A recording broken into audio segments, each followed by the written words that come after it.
Hi guys, in today's video I wanted to show you another organizing video. Um, this time I did some new stuff and I also reorganized some stuff I did in a previous video. Here is the before of this cupboard. Okay, so I used some of those bins that I showed for my refrigerator video. And then I also got two of these containers, and one of these from the Dollar Tree. This was a container I already had in my house, right there.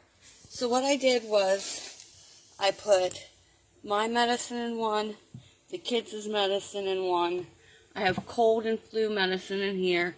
Then I have like as you need use like allergy medicine and ear drops and aspirin and that kind of stuff. Then in here I have like extras of stuff that would normally go further down. And then in here I have all of our dog and cat supplies. And this is underneath my sink. I have my cleaning caddy, and then I have another one of those containers that I keep my sponges in. Here's the before of underneath my bathroom sink, which I recently showed in a previous. In these containers I now keep all my hair supply stuff, like my hair dryer and stuff like that. In these two containers I keep all my feminine products.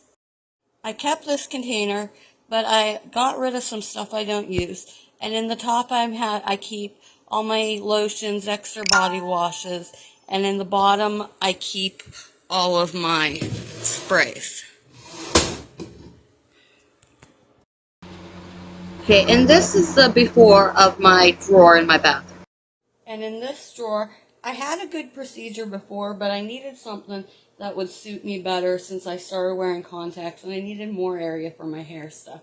So I have bobby pins in the corner here, my hair ties. In the back I have my scrunchies, and then in front of that I have my contact cases and my contacts.